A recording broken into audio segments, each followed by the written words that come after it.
gue ngerasa gue yang salah, padahal gue korban.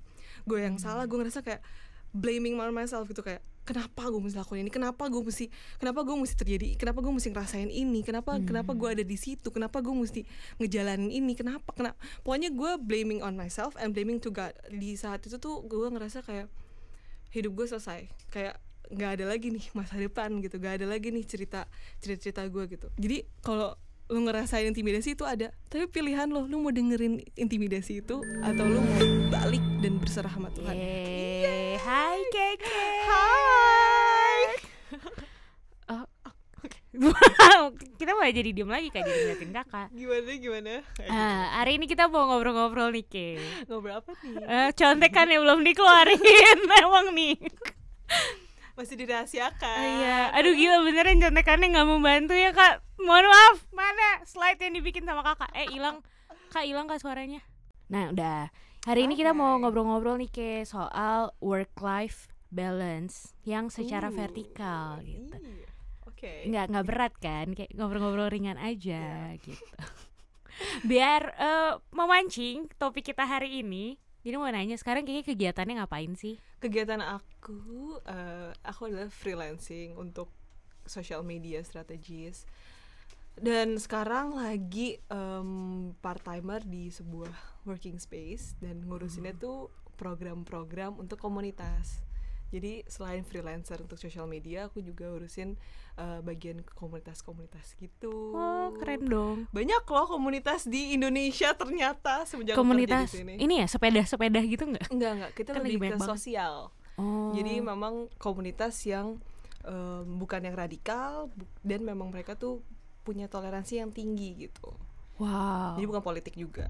Jadi mereka tuh mengerjakan bantu-bantu lingkungan, mereka empower anak-anak muda, terus ngurusin mental health, terus ngurusin lingkungan, ngurusin pemberdayaan desa-desa, dan itu banyak banget loh orang-orang Indonesia melakukan itu. Dan itu anak-anak muda.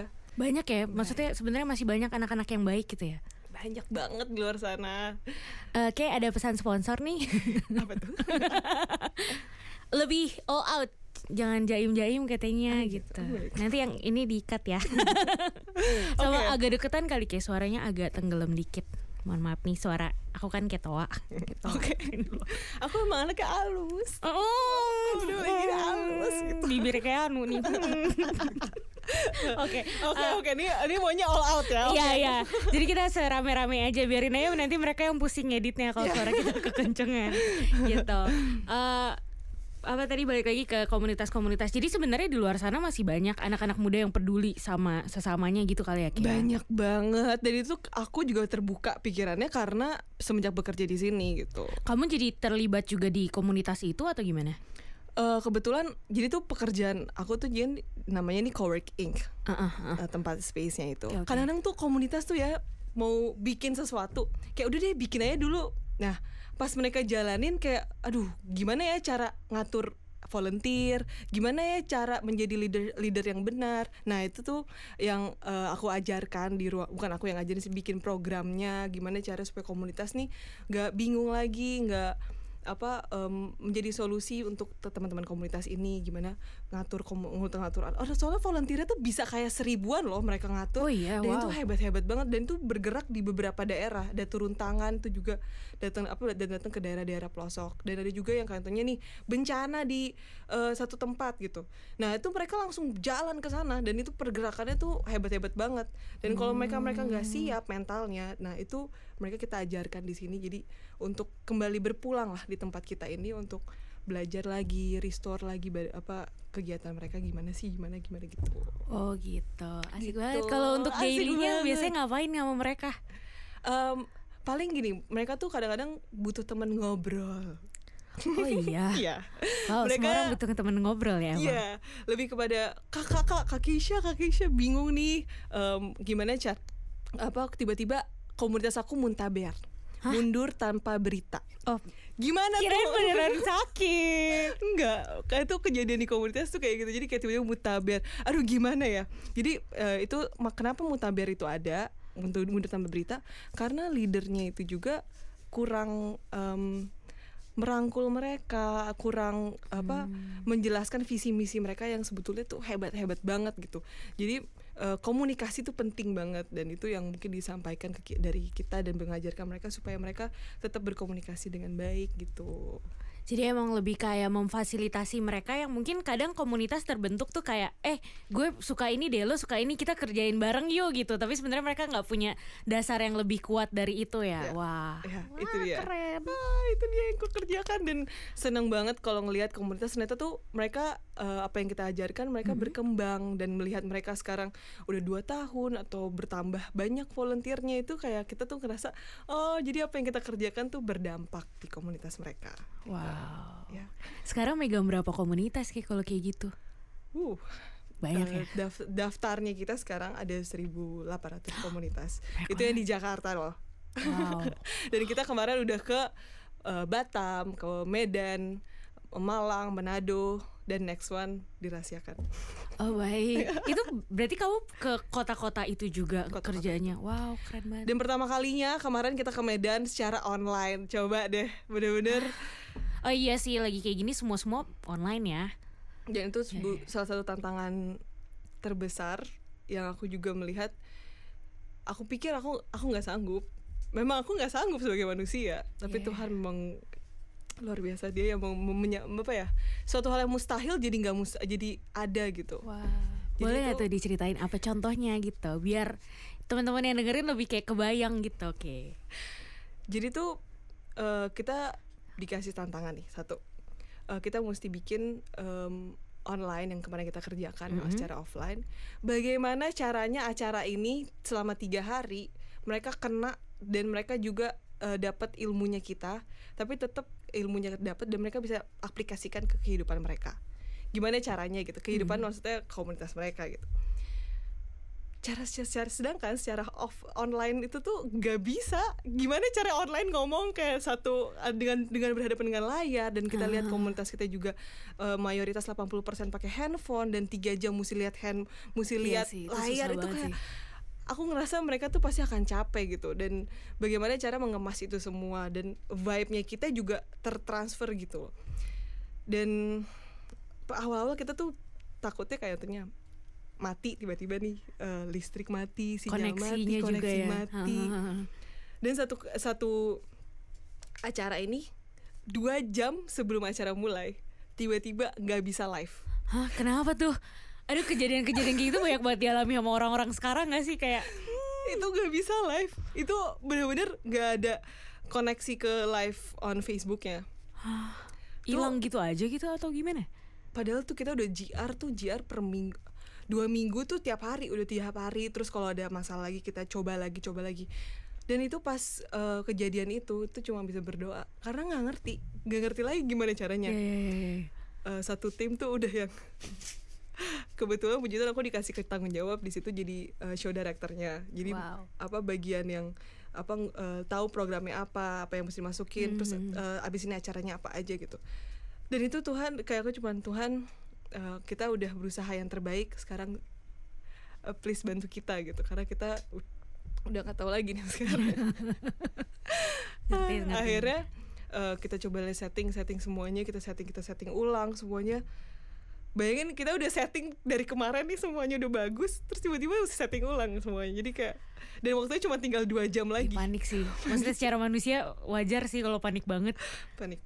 Dan puji Tuhan akhirnya bisa, dan semua berjalan dengan baik. Komunitas happy, even country head of Facebook Indonesia juga happy, seneng banget. Jadi ya semuanya hanya untuk kemuliaan Tuhan aja. Kayak gila, kalau nggak ada Tuhan nih aku nggak sanggup bener-bener. Oh iya, gini kayak kan kayak di Instagram juga kamu sering sharing gitu kan, aku lihat-lihat. Jadi jujur aja abis ngepoin Instagramnya Kiki.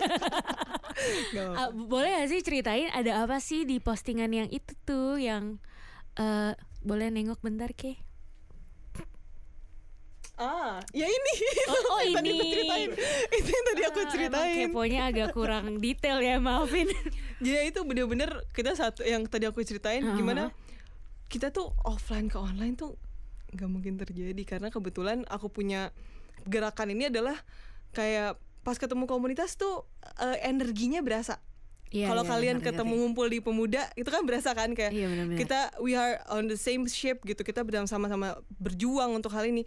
Jadi pas ini tuh kita nggak bisa ketemu mereka, jadi kita energinya gimana nih untuk Iya, iya, transfer. Kadang kan online tuh kita ngeliatnya laptop, ngeliatnya kamera, liatnya ring light gitu, nggak, bukan lihat manusia secara seutuhnya gitu. Iya, iya, benar-benar.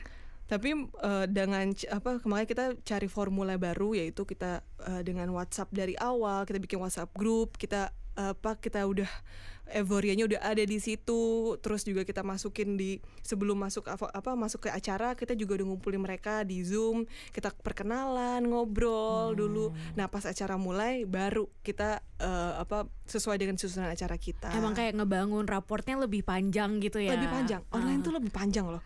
Dibanding offline tuh kita kan kayak udah masuk whatever happen. Hari itu aja gitu, di hari acara itu itu aja. aja. Nah ini kalau misalnya online tiba-tiba orangnya keputus, nah ini nih kalau online kan keputusan dia untuk masuk ke Zoom atau ke sebuah platform untuk video call itu kan itu keputusan dia. Kalau misalkan dia tiba-tiba karena acaranya boringnya ngapain gue? Oh iya benar juga, dia exit bisa aja iya, gitu. bener-bener. Nah gimana caranya dia stay, dia terus ikutin sampai awal dan sampai akhir gitu. Dan itu puji Tuhan yang kita targetnya memang 30 peserta. Dan yang ikut tuh 40 peserta dari awal sampai akhir datang terus. Itu benar-benar puji Tuhan banget. Keren banget. Glory to God. Iya sih, emang Tuhan emang luar biasa. Ya. Dan ini sih kayak aku juga lihat kayak kamu sering banget sharing-sharing kebaikan Tuhan di postingan-postingan Instagram gitu. Apa sih yang ngebikin kayak, ya mungkin kalau misalnya kayak aku sendiri gitu, ya kadang posting cuma biar foto ini nggak kehapus nih. Soalnya aku bukan tipe yang nyimpenin di galeri foto yang di handphone gitu, jadi kayak udah penuh dikit hapus-hapusin. Nah kalau aku pakai biasanya kayak Instagram gitu buat kayak ya udah nih kayaknya lumayan berkesan, disimpen deh di sini gitu. Tapi kalau aku lihat kayak gitu, kalau ngepost tuh kayak ada ceritanya gitu di balik postingannya, dan bukan cuma cerita yang sembarang cerita, tapi menurut aku ceritanya memberkati sih untuk baca kayak gitu. Apa sih yang melatar belakangi yang mendorong kamu untuk kayak aduh kayaknya bisa banget nih buat sharing kebaikan Tuhan lewat sini gitu? Apa ya, aku ngerasa tuh Tuhan tuh baik banget buat kehidupan aku. Dan as a human being tuh kayaknya tuh aku nggak bisa gitu untuk ngebalas semua kebaikan Tuhan. Dan apa yang kurasakan sekarang ini juga sebuah anugerah Tuhan ya. Jadi apa yang kurasain aku bisa bersyukur itu semua karena kemurahan Tuhan. Jadi karena overwhelmed with His grace gitu, karena terlalu baik gitu, karena kita nggak bisa ucapin lagi kalau buat aku. Jadinya aku share di social media dan sharing kayaknya kalau aku nih postingnya kayak selalu baik, tapi sebetulnya nggak selalu baik kok kehidupan aku. Banyak kok tantangan yang aku hadapi, tapi balik lagi hidup itu pilihan. Kamu mau melihat sebuah tantangan itu sebagai kesempatan kamu untuk berkembang, kesempatan kamu untuk belajar hal baru, atau kamu malah patah semangat, menyerah dari situ. Jadi aku sharing di social media itu untuk menguatkan orang lain, karena suatu hal yang aku dapatkan ini, apa yang aku punya ini sangat menguatkan aku. Jadi aku share di social media hal-hal itu. Keren. Tapi ya sih kayak maksudnya ya emang wajar secara manusia, namanya kita hidup pasti ada proses kehidupan yang nggak mungkin kita happy doang gitu. Iya, benar. Tapi apa yang ngebuat kamu bisa maksudnya berarti aku sebagai yang follow dan lihat tuh ngerasa dapet vibe-nya wah positif banget nih ada di lingkarannya Keke gitu. Apa sih yang ngebuat kamu bisa stay positif gitu apalagi di masa-masa kayak sekarang kan, ini maksudnya banyak banget orang-orang yang bilang 2020 bisa di skip aja gak sih gitu kan. Tapi kayak aku lihat Instagram kamu tetap kayak wah ini nih tetap positif gitu. Apa gimana gitu? Itu perjalanan iman yang luar biasa sih kalau menurut aku. Sebetulnya kalau ngomongin kerjaan, aku bisa sampai sini tuh semua karena kemurahan Tuhan. Karena dari awal, kalau aku boleh cerita nih, boleh aku dong. tarik nih 5 tahun lalu nih. Aku pernah juga posting ini nih. 5 tahun lalu tuh aku bukan di kondisi yang baik, kondisi yang kuat, kondisi yang mungkin orang lihat kayak wah happy banget hidupnya. Enggak. Karena di 5 tahun lalu itu tuh aku dikecewakan sama satu hal yang cukup berat banget. Jadi 5 tahun itu aku kok lulus SMA. Cita-cita anak SMA apa sih? Pasti kuliah Kak? Iya kuliah bener. Itu udah standar ya. Keinginan gue tuh mau banget kuliah karena anak-anak SMA memang dibentuk untuk lanjut untuk kuliah dong. Iya betul. Coba perspektifnya ke situ ya. Dan aku tuh pengen kayaknya kalau perfect life is going to university gitu. Dan tiba-tiba gue kegambar sama satu hal yang gue nggak bisa kuliah. Oke. Itu gue nggak bisa kuliah dan itu cukup kayak oke, gue nggak bisa kuliah. What I have to do gitu, gue mesti ngapain? Gue pilihannya 2, itu pilihan lu mau sedih terus atau lu mau jalan. Iya benar-benar.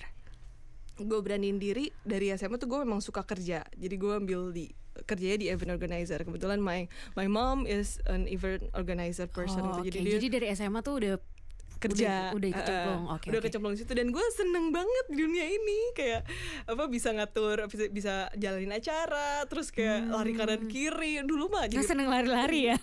seneng jadi runner gitu. Bawa ini kayak bawa itu kayak gitu, seneng banget. Dan habis itu pas pilihan ini wah, gue belajar banyak hal gitu di dalam sebuah pekerjaan. Jadi kalau di sekolah gue juga banyak, tapi gue lebih suka ternyata gue mempelajari diri gue tuh orangnya learning by doing. Jadi gue mesti kerjain baru gue bisa ngerti apa yang dimaksud. Jadi lulus gue SMA, kebetulan gue memang udah ada CV untuk event organizer. Jadi gue ini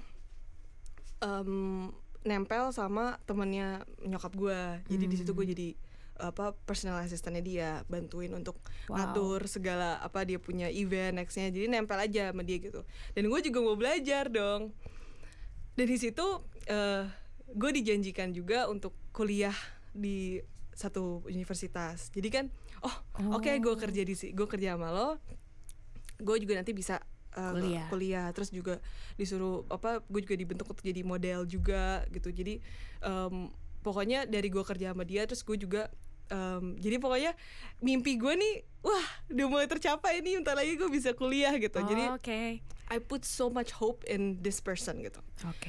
And then pas gue jalan, jadi pas lulus SMA gue ngikutin beberapa event dia. Satu ketika di situ gue mendapatkan sebuah pelajaran besar dalam hidup gue. Apa tuh? I had sexual harassment di situ, dan gue ngerasa gue sangat berharap sama manusia ini, dan gue belajar bahwa Tuhan, gue nggak bisa berharap sama manusia ternyata.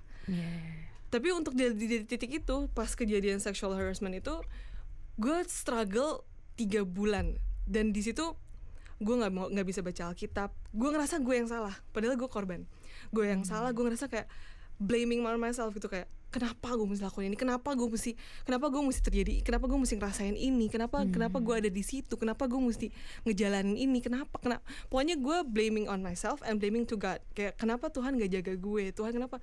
Jadi itu pas kejadian itu gue langsung gak berani baca Alkitab karena gue ngerasa gue berdosa banget. Gue ngerasa kayak Tuhan bener-bener di saat itu tuh gue ngerasa kayak hidup gue selesai, kayak nggak ada lagi nih masa depan gitu, nggak ada lagi nih cerita gue gitu. Dan setelah 3 bulan itu selesai, gue ada satu titik di mana Tuhan, gue menyerah sama apa yang gue hadapi ini sekarang, karena gue nggak sanggup, sebagai manusia gue nggak sanggup. Tapi di titik itu tuh pilihan gue tuh cuma 2, yaitu menyerah dalam hidup atau berserah sama Tuhan. Dan di situ gue memilih yang kedua, itu gue berserah sama Tuhan sepenuhnya. Tuhan, gue nggak sanggup untuk melihat diri gue yang udah kalau menurut gue tuh udah berdosa banget gitu loh. Padahal tuh gue korban di sini. Tapi Tuhan, gue nggak sanggup untuk melihat diri gue seperti ini. Gue nggak sanggup untuk ngadepin hal ini gitu. Jadi Tuhan, gue udah nyerah, dan gue maunya hanya bisa berserah sama lo saja. Dan di situ, di titik dimana Tuhan kasih kekuatan banyak banget, Tuhan kasih damai sejahtera, Tuhan kasih pengharapan. Ya, harapan itu penting karena di situ tuh gue mendapatkan harapan gue kembali. Gue berharap sama Tuhan, dan gue kembali baca Alkitab, gue kembali berdoa sama Tuhan, gue minta ampun, gue ya itulah, guilty feeling itu tuh emang dari iblis. Padahal tuh it's not your fault gitu. It's not your fault. Dan intimidasi itu tuh bener ada. Jadi kalau lu ngerasain intimidasi itu ada, tapi pilihan lu mau dengerin intimidasi itu atau lu mau balik dan berserah sama Tuhan. Dan di situ turning point gue, di mana gue pernah nih ngerasain sedih, gue ngerasain, dan gue nggak mau ada di kubu itu lagi. Akhirnya gue bangkit dan gue jalin, dan di situ Tuhan buka semua pintu benar-benar Tuhan buka. Dari ladang ke pekerjaan, gue dapet pekerjaan di salah satu studio foto, dan itu anak 17 tahun mau kerja di mana tuh kayak nggak mungkin diterimain. Namanya juga udah berserah ya, kalau udah berserah tuh Tuhan bener-bener take over semuanya, take over everything. Dan itu ya memang gue pikir belajar di mana ya, balik lagi, purpose of your life tuh apa, hidup lu tuh untuk siapa, identitas lu tuh apa gitu. Dan itu gue benar-benar dibentuk, wah hidup gue ya cuma buat Tuhan. Kalau gue hidup buat manusia nih, artinya gue kerja buat dia, ya gue cuma bisa kecewa, gue cuma bisa jatuh lagi. Jadi instead of gue jatuh terus, gue bilang, Tuhan, hidup gue ini buat lo. Jadi I'm giving my best, I'm giving my everything. Kalau misalkan memang ada masalah di depan, Tuhan nggak pernah memberikan tantangan melebihi kekuatan kita. Bener banget, iya, seneng banget dengernya. And God is so amazing for me. Iya sih, kayak kadang kalau misalnya orang lihat mungkin kayak aduh susah banget sih, kenapa sih dia harus ngalamin ini gitu. Tapi sebenarnya setelah kita melewati itu kayak puji Tuhan banget gak sih, di usia yang segini udah dikasih ngalamin kayak gitu. Jadi kayak kalau orang-orang lain mungkin baru susahnya, baru ngerasain daunnya di usia berapa, kita dari awal Tuhan udah benar-benar bimbing gitu. Itu sebenarnya bentuk kebaikan Tuhan juga ya. Tuhan kayak ngingetin. Kayak tadi kayak bilang sempat ada di masa dimana ngandelin orang gitu. Kadang tuh kita nggak sadar nggak sih, kayak aku pun pribadi, aku pernah kayak ngerasa aman sama hidup aku karena aku rasa kayak ada ini kok, ada si ini kok, ada si ini kok, kayak di mulut sih bilangnya percaya sama Tuhan dan percaya itu dari Tuhan gitu, tapi ternyata pas ngejalaninnya nggak sadar jadi ngandelin si orang itu, bukan ngandelin Tuhan lagi gitu kan. Betul. Itu tuh kadang tipis banget kan ya, emang bener sih kadang kalau udah bener-bener tipis juga tuh menyerah sama berserah. Tapi kalau kita udah benar-benar kayak ada Tuhan, udah nih udah gak kuat gitu, ini bukan nyerah tapi ya udah diserah Tuhan nih mau apa gitu. Dari situ emang benar-benar kita lihat Tuhan turun tangan, dan itu luar biasa banget ya. Luar biasa banget. Wah, senang banget sih dengar ceritanya. Gak pernah kebayang dong sekarang aku ada di titik ini, bisa jadi freelancer gitu, dan gak pernah kebayang lah kita punya ilmu sebanyak puji Tuhan, punya ilmu ini, punya ilmu itu gitu. Dan itu kalau misalkan coba gue masih di event organizer itu, gue akan di terus situ aja ya. Di situ aja. Ternyata Tuhan tuh mau bikin suatu hal yang hebat gitu. Dan menurut gue bisa di titik ini di umur gue yang masih muda juga, itu semua karena kemurahan Tuhan doang. Wow, emang Tuhan baik banget. Baik banget. Iya. Siapa sih kayak kalau misalnya dibilang siapa yang paling punya peranan di hidupnya Keke sampai sekarang gitu? Peranan paling besar itu ibu aku, my mom. Hai tante, so kenal banget. Kenapa tuh, ceritain dong. My mom is a very strong person. Jadi itu yang menjadi role model aku gitu. Jadi dan mamaku ini juga selalu ngajarin aku firman Tuhan, ngajarin aku bagaimana menjadi manusia gitu loh, manusia yang bisa mengandalkan Tuhan juga. Dan aku ngerasa make sense gitu loh, semua semua pelajaran dia kasih ke aku. Jadi yang aku jalanin emang keputusan aku, tapi melalui my mom gitu, mamaku yang ngajarin aku ini. Oke. Tapi pas aku pelajari, wah ternyata make sense ini buat hidup aku. Contohnya firman Tuhan deh. Firman Tuhan ya mungkin terlalu berat ya, tapi menurut aku tuh ini kayak pelajaran hidup, tinggal jalanin aja gitu. Ini semua kunci-kunci tuh udah di sini gitu, tinggal jalanin. Terus kayak ya juga sih, karena kalau kamu lihat quotes-quotes di luar sana tentang positivity, tentang hati yang gembira adalah obat, itu semua dari firman Tuhan loh. Benar-benar. Dari orang-orang yang mengemas itu jadi kayak terdengarnya lebih sekuler, lebih duniawi. Padahal kalau dipelajari lebih dalam, ada nih semua di Alkitab gitu. Ya. Jadi yang paling berperan sih kalau sekarang dari dulu sih my mom. Kayak dari dulu tuh aku selalu pengen kayak mamaku yang selalu kerja kanan kiri gitu, bisa bawa diri juga dimanapun dia berada. Terus juga kebetulan mamaku kan juga show director juga kan, jadi dia juga bisa ngatur sebuah event. Itu tuh jadi my dream job gitu, dan puji Tuhan sekarang gue juga udah bisa ngalamin itu gitu. Wow, emang ya udah diarahin sama Tuhan ya. Emang tadi kayak kamu bilang nggak sesuai sama apa yang awalnya kamu bayangin, tapi ternyata ujung-ujungnya diarahinnya ke yang sebenarnya emang pengen banget juga gitu ya. Keren banget. Kalau sekarang selain itu, selain di coworking space itu, ada hal lain yang kamu kerjain gak sih saat ini? Atau lagi sibuk apa lagi gitu? Aku kuliah paling. Oh, kuliah jadinya. Iya, aku kuliah sekarang. Iya, puji Tuhan aku udah kuliah. Akhirnya aku kuliah start from 2 years ago gitu. Belajar mulai lanjut kuliah, ambil sarjana S1 di marketing communication. Wah, gitu. Keren banget. Seneng. Iya.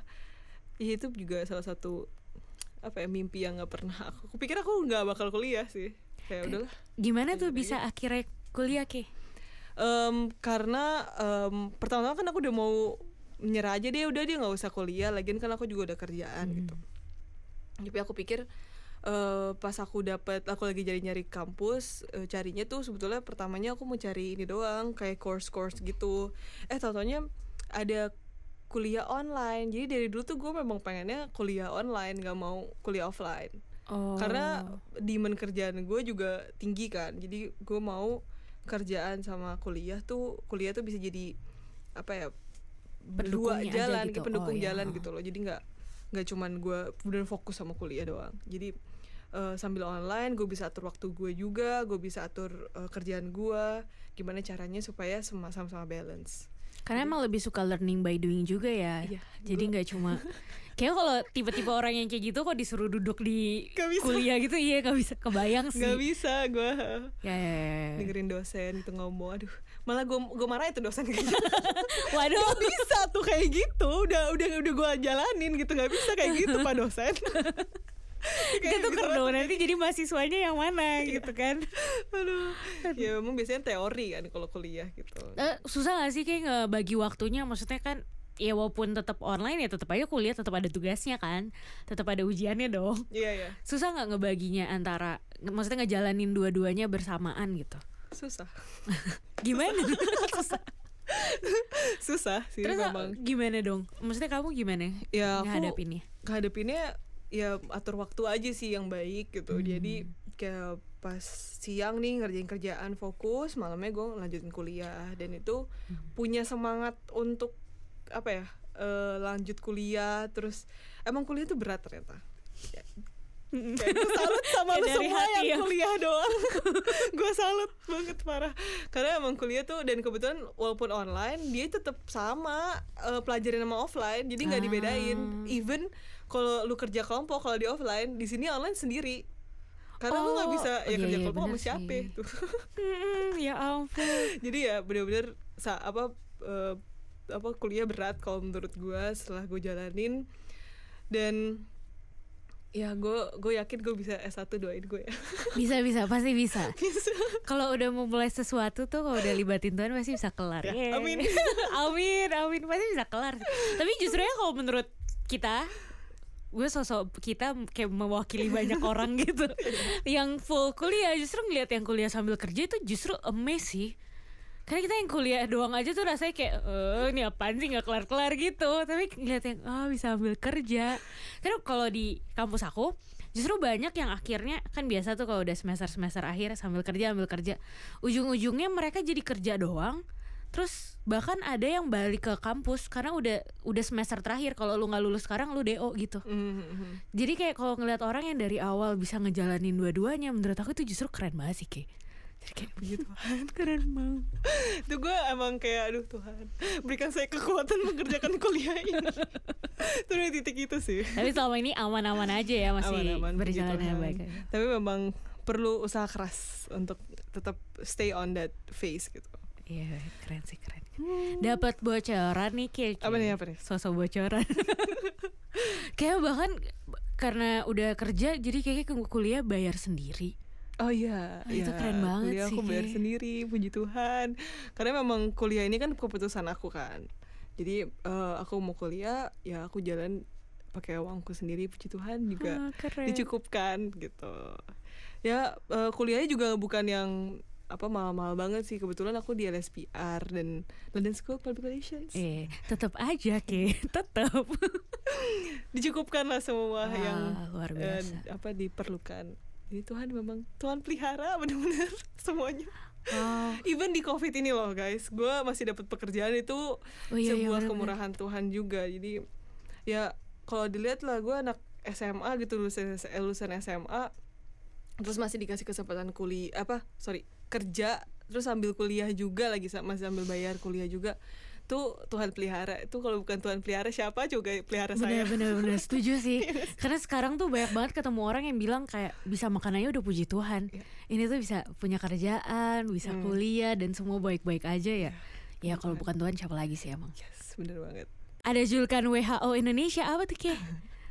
Iya, aku disebutin WHO Indonesia karena kita kan kondisinya COVID ya. Nih aku tuh bener-bener kayak takut banget sama yang kayak COVID sendiri gitu. Bukan takut sih, lebih kepada menghindari hal itu. Waspada lah sama hal itu, kayak selalu rajin cuci tangan, datang ke udah kering belum tangannya. Terus pakai masker itu aku sangat mengedepankan hal itu sih, dan mengedukasi semua orang, ayo semua cuci tangan. Makanya dibilang WHO ya. Kayak aduh, karena waktu awal-awal tuh kayak ketemu aja tuh aku kayak jangan deket-deket, jaga jarak, gue kayak kasih disinfektan semua orang gitu. Oh, pantesan. Kayak gak boleh deket-deket nih, gak boleh deket-deket. Ya, aku percaya kamu datang keluar dari rumah tuh memang kondisinya sehat. Tapi aku juga takut kalau aku sendiri yang OTG ke kamu gitu. Jadi aku memang sama-sama jaga deh. Iya benar sih. Daripada tiba-tiba nanti kesalahannya di gue gitu atau disalahin di lo, jadi kita sama-sama jaga deh gitu. Jadi aku lebih menjaga supaya kita sama-sama, karena aku ini sebuah tanda sayang saya ke kamu semua. Terima kasih. Tapi benar sih, tapi setuju sih kayak benar. Kayak karena banyak orang yang akhirnya menyepelekan ya. Ya nggak ada salahnya sih, mending kayak kita over menjaga tapi dalam konteksnya bener kan, nggak mungkin sampai yang gimana banget, daripada yang kayak nggak tahu kenapa tuh masih pada nongkrong aja gitu kan. Ya ngerti sekarang kenapa KK WHO Indonesia. Aduh, gue malu kenapa gue baca Yahoo sih. Nah, selain jadi duta WHO Indonesia, terus kerja juga, kuliah juga, kayaknya juga aktif banget pelayanan kan, Ki? Iya, puji itu Tuhan. Gimana tuh? Ya maksudnya yang banyak banget nih menemukan tanpa bermaksud menjudge orang, cuma maksudnya adalah masa-masa dimana kayak aduh gue capek banget sama kerjaan, pelayanan ntar aja deh. Aduh capek banget kuliah, tugasnya banyak, pelayanan ntar aja deh gitu. Tapi kok kayak bisa ngejalanin tiga-tiganya guys, tiga-tiganya. Kebetulan pelayanan itu bukan suatu hal yang instan ya. Maksudnya kayak gara-gara kerja gue langsung rajin pelayanan. Jadi sebetulnya itu rutinitas dari dulu, dari kecil. Gue juga udah dari maksudnya sekolah, walaupun gue sekolah gue tetap pelayanan. Dan kebetulan gue juga terlibat dalam pelayanan yang setiap Jumat gue mesti datang. Dan itu dari gue 2009 tuh gue masih SMP. Jadi dari tahun itu tuh gue udah mengisikan waktu gue gitu loh. Waktu aja Friday night kemana gitu kan. Tapi gue mengisikan waktu gue waktu zaman sekolah sih belum Friday night ya. belum. Kebetulan anak selatan ada udah Friday night udah ada. Udah ada. Terus kayak waktu nongkrong di mana, dan gue memilih untuk tetap ke gereja untuk pelayanan gitu. Wow, komitmennya luar biasa ya. Luar biasa banget. Tapi itu justru membentuk gue ternyata sampai sekarang. Jadi pelayanan itu udah kebentuk dalam diri gue, jadi rutinitas gue setiap minggu. Jadi kalau misalnya ada satu hal yang gak gue lakuin, rasanya sih kayak kok ada yang kurang ya nih hari ini. Oh hari ini gue bolos ternyata atau apa gitu. Jadi jangan deh lanjut lagi gitu. Jadi itu jadi rutinitas gue juga dari kecil dibentuk. Dan gue lihat gue mengisikan waktu gue untuk pelayanan, banyak hal hebat gitu yang gue alami gitu. Dan Tuhan selalu kasih kekuatan, kasih hikmat itu bener loh. Hikmat tuh kalau di kerjaan ya kadang tuh mentok loh, kayak Kak ini gimana ya Kak gitu. Kadang tuh kalau nggak ada hikmat dan pengertian dari Tuhan tuh gue kayaknya gue udah dibodoh-bodohin gitu sama orang deh kayaknya.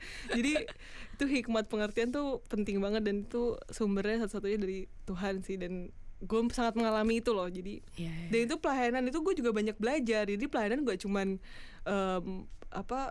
mungkin nyanyi di depan singer gitu enggak, tapi kayak ngatur. Kalau kebetulan gue kemarin kan pelayanannya pernah yang ke daerah-daerah terus bawa 40 orang rombongan gitu. Wow.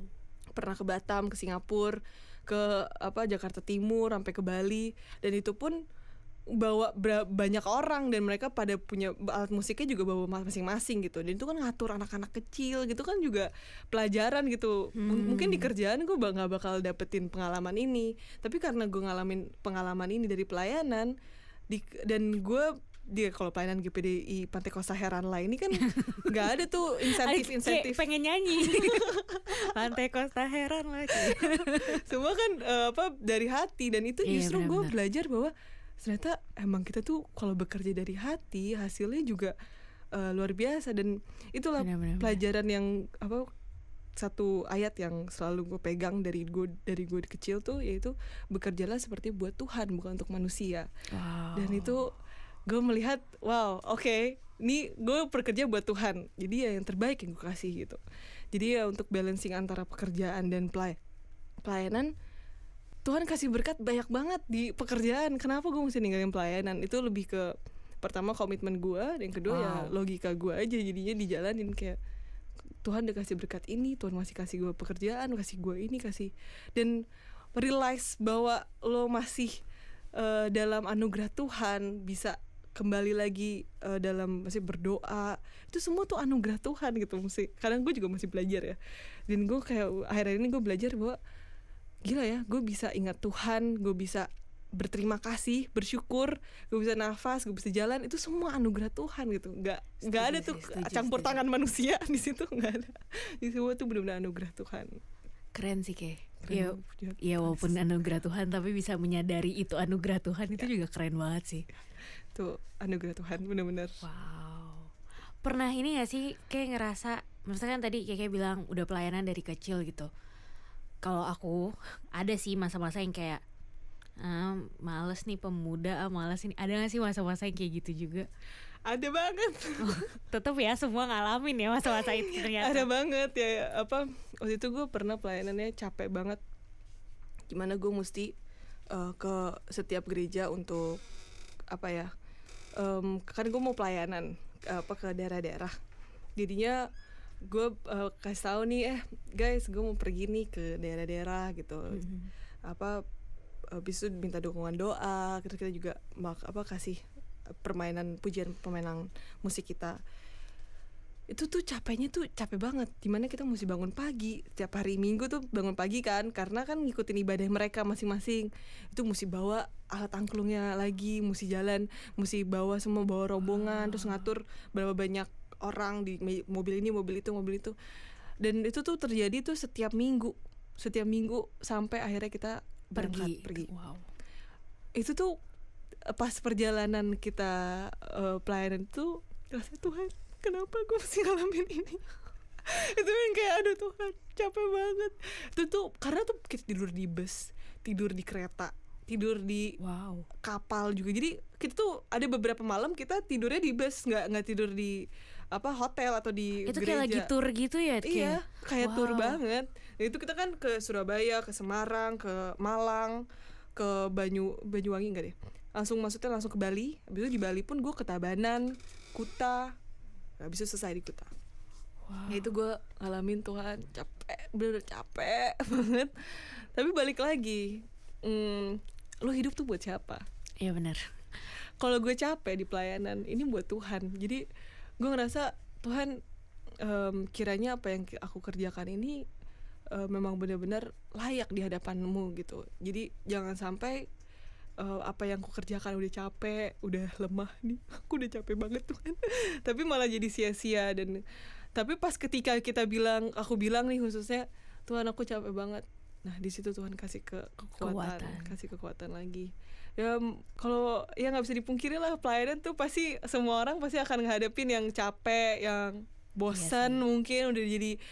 Tapi ya itu balik lagi, lu tuh di hidup ini tuh untuk apa, untuk siapa gitu, what is your purpose. Dan puji Tuhan gue udah mengetahui itu loh dari awal gitu, bahwa hidup gue ini untuk Tuhan, dan Tuhan tuh punya rencana hebat dalam hidup gue, dan gue percaya itu. Dan itu kan sebuah harapan ya, dan harapan itu yang selalu gue pegang, dan gue nggak akan lepasin harapan itu. Mantap, jangan pernah dilepas. Keren banget sih, kayak maksudnya kayak wow. Itu waktu yang pelayanan yang sampai kayak tour itu waktu kapan, kayak maksudnya umur berapa atau berapa tahun Itu lalu? 2 tahun lalu deh kayaknya, 2018. Oh, baru-baru ini ya. Iya. Wow, keren banget. Ya, dan mungkin pelayanan itu kan gue juga nggak cuma pelayanan di situ, jadi gue juga pernah kayak datang ke daerah bareng oma gue, ke Flores, ke Nias, ke Jambi, ke Manado, ke Papua. Jadi beberapa tempat itu gue melihat langsung apa yang mereka hadapi, orang-orang ini. Yang gue kerjakan tuh kayak bagiin sembako Okay, mereka. Tapi kan gue juga ngobrol kan sama anak di sana, kayak apa sih cita-cita lo, apa sih mimpi lo gitu kan, dengan gaya keselatanan gue ini. Terus mereka yang kayak Hadi ngomong apa ya? Ya ampun, kebayang banget. Gemas dengan gaya so asik gue gitu kan. Terus kayak dia ngomong apa, terus kayak gini loh, jadi kamu ada mimpi nggak? Hah, mimpi gimana maksudnya? Jadi pas gue lihat di sana, gue ngadepin orang-orang gitu, ternyata mereka tuh ada beberapa tempat mereka benar-benar nggak memahami soal mimpi itu. Mereka hidup untuk melanjutin orang tuanya, contohnya jadi petani, nelayan. Ya itu dia rasa, bantu orang tua saya udah bahagia kok. Sederhana banget ya pemikirannya. Tapi apa ya, pola pikir itu justru yang mesti kita bukan mesti kita ya, tapi pola pikir itu harus kita kasih tahu loh. Hey, lu bisa loh jadi pilot, lu bisa jadi pramugari, lu bisa jadi presiden mungkin. Tapi karena mereka punya rasa kayak kesederhanaan itu, mereka udah bahagia. Jadi ya ngapain gue susah jadi pilot, susah jadi pramugari ataupun presiden gitu. Jadi untuk menjadi dampak di lingkungan mereka rasa udah cukup. Jadi ya hebat banget sih untuk anak-anak yang ada di pelosok-pelosok itu juga. Ada juga yang maksudnya nggak kita doang bawa sesuatu ke mereka, tapi ada dampak juga yang mereka kasih ke kita ya. Iya, itu dia, makanya gue juga belajar perspektif kenapa gue punya perspektif hidup ini, kenapa gue bisa pelayanan juga hal-hal ini, karena gue rasa ya mungkin lingkungan gue emang di sini gitu, untuk kayak tentunya nih orang-orang yang di pelosok itu, mereka rasa dengan melakukan hal yang menurut kita kecil, menurut mereka tuh besar. Nah, gue pikir kayak oke, gue malah belajar dari mereka, gimana caranya gue bisa berdampak di lingkungan gue gitu, yang Tuhan percayakan, yaitu gue lahir di sini, di keluarga ini, ya gue mesti menjadi berdampak. Itu yang gue pelajari. Hari ini wow-nya banyak banget nih, kayak amazed banget sama Keke. Malu. Puji Tuhan. Keren banget, Keke. Tuhan lebih keren bener-bener. Iya sih. Menyadari kalau kadang tuh gue sering banget ya ngomong kadang, maaf ya. Tapi maksudnya banyak banget orang yang kayak dikasih kepercayaan sama Tuhan. Maksudnya apa yang ada sama kamu saat ini kan ya apa yang Tuhan percayakan gitu. Tapi suka lupa kalau misalnya itu semua dari Tuhan gitu. Tapi sedangkan ngelihat Keke kayak iya ini semuanya dari Tuhan gitu. Jadi kayak seneng, adem juga gitu, kayak ngelihatnya kayak iya emang semuanya dari Tuhan dan buat Tuhan. Mantap. Itu karena juga keluarga gue yang luar biasa banget sih. Karena gimana ya, kalau menurut gue keluarga itu adalah tempat berpulang, tempat mengingatkan. Jadi di saat gue jatuh, ketika gue mulai hilang arah gitu, keluarga gue yang mengingatkan gue lagi, yang kayak ayo ingat siapa Tuhanmu, siapa yang memberikan semuanya ini. Jadi keluarga itu menjadi dampak yang besar juga dalam hidup gue. Kalau Keke sendiri gimana sih supaya kan tadi berarti Keke udah ngerjain tiga-tiganya nih. Kerjaan iya, kuliah iya, pelayanan juga. Selain ngatur waktu, ada hal lain gak sih yang Keke lakuin supaya seimbang nih antara semuanya. Nggak gampang kan 3 hal bersamaan gitu. Apalagi sih, gimana sih, ada nggak tips and trick buat mungkin teman-teman yang juga lagi kuliah, lagi kerja juga, atau salah satunya tapi mereka juga pelayanan, supaya mereka bisa lebih ngebantu mereka lah untuk bisa lebih seimbang kehidupannya gitu. Dari dulu sih baca Amsal. Kenapa kayak tuh? tergantung tanggalnya, karena Amsal kan ada 31. Jadi tahunnya hari ini tanggal 3. Berarti tiap bulan diulang dong Amsalnya. Wow, udah hafal kayak. Belum hafal sih. Tapi tuh banyak hal baru loh kalau misalnya nemuin kayak pas baca baca Amsal 3 terus bulan depan baca Amsal 3 lagi, beda lagi. Setuju kan kalau baca Alkitab gitu kan ya, kayak ini satu buku yang gak akan pernah habis gak sih?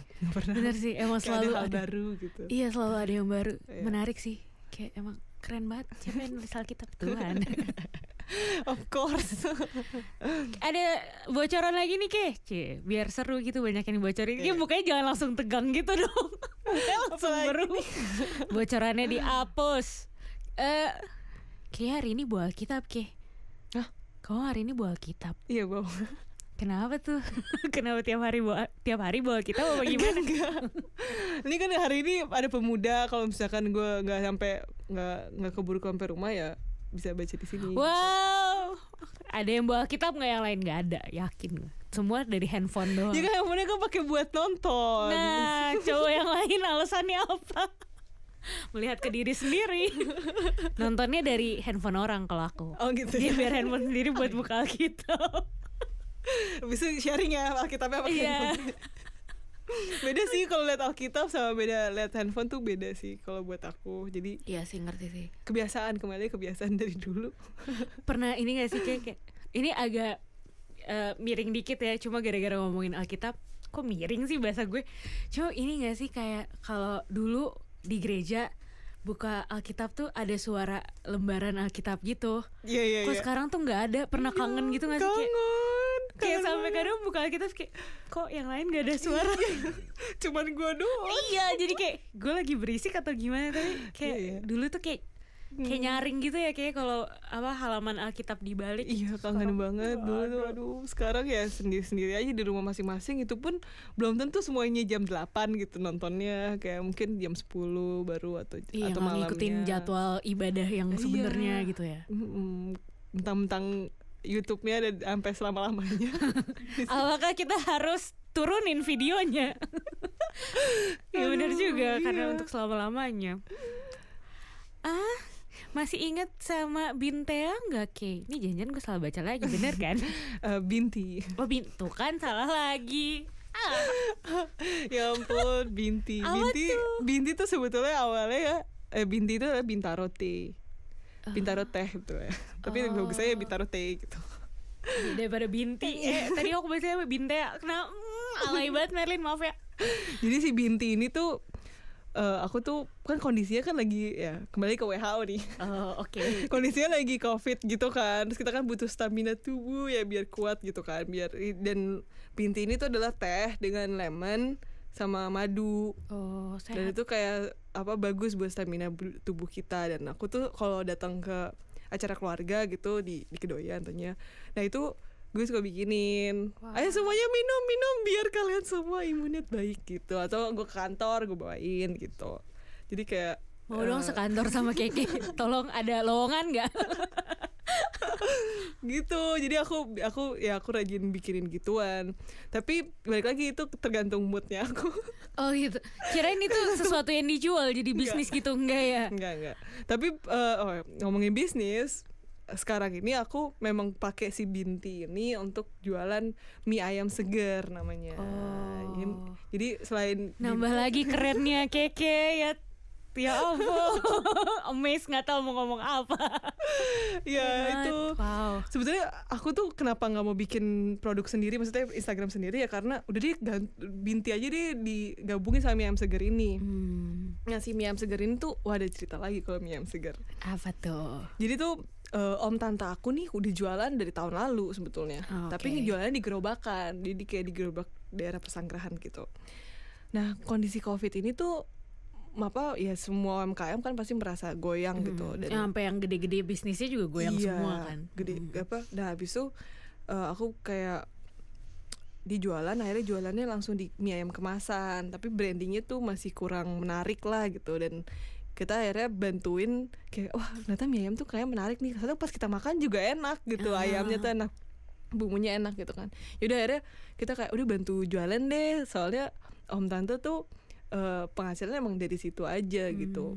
Dan akhirnya kenapa penghasilan dari situ aja, karena dia juga mesti provide anaknya, yang anaknya itu juga satu-satunya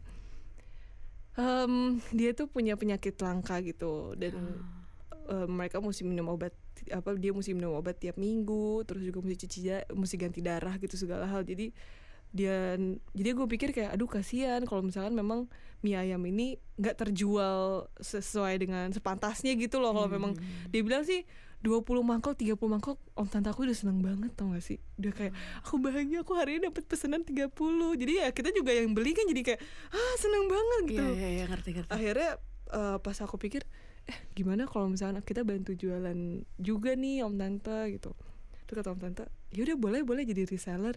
Dan puji Tuhan semenjak jadi reseller dan kita juga rebranding dia punya kemasannya, logonya gitu, jadi banyak pesanan. Jadi kayak seneng banget dan ngerasa kayak ya walaupun kita bantu jualan tapi ada dampak ya, anak ini jadi bisa terus bertahan gitu. Seneng ya ketika ngelakuin sesuatu ada dampak yang terlihat gitu. Iya, keren banget. Seneng banget. Guys boleh di follow Instagramnya apa Keke Kizia ya. Dibeli ya mie-nya. Suaranya tiba-tiba cempreng. Iya. Kamu ngerasa gak sih kayak kayak gue udah cukup seimbang nih menjalani kehidupan gue gitu? Atau enggak deh, gue kayak masih banyak yang perlu dipelajarin atau gimana gitu? Masih banyak sih yang mesti gue pelajari. Masih banyak banget kayaknya yang gue belum tahu. Ya masih belum selesai sampai sini lah. Pokoknya masih banyak hal yang mesti gue pelajari. Masih muda. Iya. Tapi kayak ini termasuk yang suka belajar ya. Kayak kemarin lagi bocoran abis ngobrol-ngobrol. Ya walaupun gue banyak tidurnya, banyak diamnya. Cuma maksudnya kemarin denger juga kayak suka belajar, ada apa yang baru terus mau dong pengen belajar. Kok bisa sih kayak tertarik buat belajar terus gitu? Ya gue tertarik untuk belajar terus itu karena gue merasa kayaknya masih, yang balik lagi sih, title gue kan masih anak SMA ya. Sebetulnya loh gue iya sih, tapi keren banget nih, mohon maaf. Keren banget. Dan itu yang gue pelajari kayak aduh banyak hal yang masih gue belum tahu nih dari kakak-kakak aku nih, pengen dong belajar dari mereka gitu. Dan memang pas gue belajar dari mereka banyak hal baru yang gue dapetin. Dan sebetulnya pekerjaan gue yang kemarin-kemarin tuh gue learning by doing banget. Orang gue nggak ngerti soal sosial media, gimana cara bikin report, gimana bikin posting konten, gimana bikin konten ternyata tuh mesti dipikirin loh. Wow. Dan itu kayak gue belajar banyak banget di agensi waktu kemarin. Dan kayak lihat hal baru, belajar hal baru tuh menarik banget sih. Kayak bisa ya kayak gitu ternyata bikin video, bisa ya bikin foto kayak gitu, gitu kayak menarik lah. Dan gue kebetulan bidang gue kebanyakan di kreatif ya, jadi lebih fokus ke sana. Nah cocok makanya rekrut buat jadi tim kreatif. Tetap usaha. Wow keren sih. Dan kalau tadi nyinggung sosial media, berdampak juga ya ke jualan, bantuin mie itu kan sesuatu yang sekarang kalau kita lihat garis besarnya kayak semuanya ada benang merahnya gitu ya. Kayak itu keren banget sih. Keren banget kan, gue juga kadang suka amis kayak loh kok kayak gini jadinya gitu kan. Tapi ya memang itulah yang wow dalam saat bekerja untuk Tuhan gitu. Jadi banyak hal yang ternyata gue ngerjain ini ternyata dipersiapkan untuk ini toh. Gue ngerjain ini padahal waktu ngerjain kan rasanya tuh kayak aduh nih bos gue nyebelin banget ya. Aduh ini kenapa dia kayak manusiawi ya ngadepin yang kayak gitu gitu. Dan gue maksudnya ngomongin soal struggle di kerjaan tuh kalau gue boleh cerita nih ya, dulu boleh. Ya kan ya balik lagi nih, gue kan anak 18 tahun masuk ke agensi. Lawan gue tuh anak-anak S1 semua.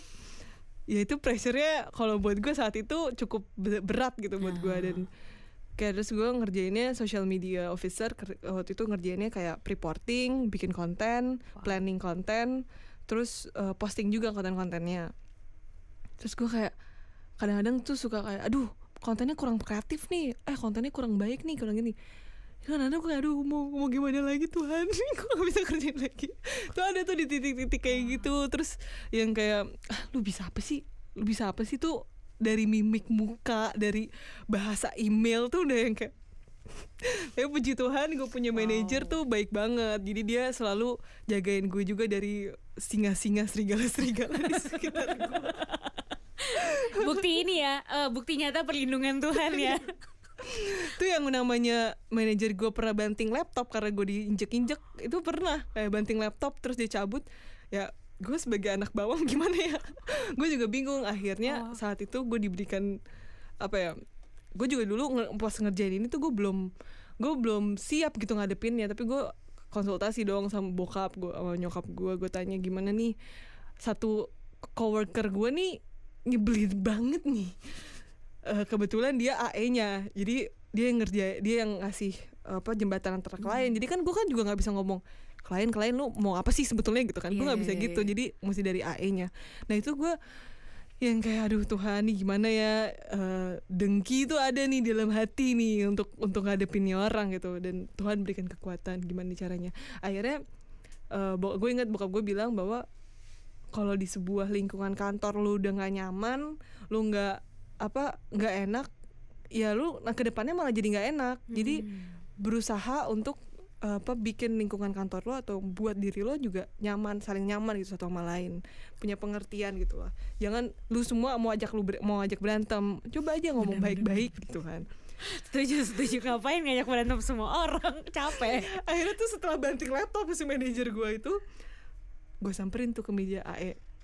Kasihan laptopnya enggak. Gue ajak ke ruang meeting dong. Gue tanya, gue bilang kayak, Kak, sebelumnya aku minta maaf kalau aku ada salah, tapi apa yang aku kerjakan sekarang, aku tuh pengen belajar, dan aku juga lagi ngumpulin uang buat kuliah aku. Jadi Kak please, kalau aku ada salah kasih tahu aku. Terus kayak kalau bisa ngomong baik-baik kitanya. Terus kayak ini tujuan aku tuh bekerja di sini bukan cari pangkat kok, bukan cari kayak cari muka juga ke bos-bos, enggak. Aku tuh cuman satu hal, aku mau belajar karena aku tahu aku nggak paham di dunia ini. Dan yang kedua ya aku mau lanjutin ke sekolah lagi nih Kak gitu Kak. Terus yang tahu nggak apa yang dikerjakan Tuhan, terima kasih Tuhan, dilembutkan hati dia. Dia akhirnya nangis bareng, kita pelukan. Oh gemas. Terus akhirnya sorenya gue dikasih coklat sama dia. Jadi ya tapi memang punya keberanian untuk ngomongin sama AE yang Jagger ini, gue juga deg-degan banget. Tuhan tolong. Ya itulah keberanian itu juga Tuhan berikan kekuatan ya. Kalau nggak gue ngomong gitu mungkin gue sampai sekarang berantem kali ya. Nggak boleh ya kan, kalau matahari udah tenggelam nggak boleh masih menyimpan amarah. Nggak boleh tuh.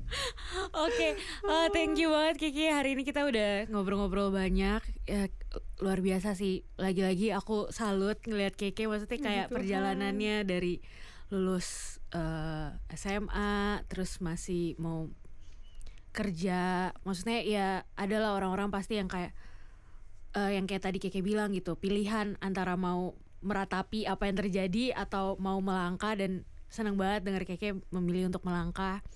Terus ya benar-benar diserahin ke Tuhan dan Tuhan tolong semuanya ya, kayak step-stepnya, bahkan ada benang merahnya gitu. Kayak keren banget jujur dari hati yang terdalam, keren banget. Aku akan melihat Kiki jadi sosok yang berbeda mulai hari ini, kayak wow gitu, kayak positif banget gitu. Terlebih lagi tuh yang lebih bikin seneng lagi ngedengernya tuh karena Kiki menyadari campur tangan Tuhan gitu dari apa yang kamu capai saat ini di usia yang masih muda. Yakin banget ini bisa jadi pembelajaran juga sih buat teman-teman yang lain. Terima kasih banyak buat sharing-sharingnya. Masih dibuka kesempatan buat jadi tim kreatifnya. Tetap usaha aja terus emang. Makasih banyak Kiki. Terima kasih Kakak. Kakak enggak dong, kita seumuran Ke. Oke.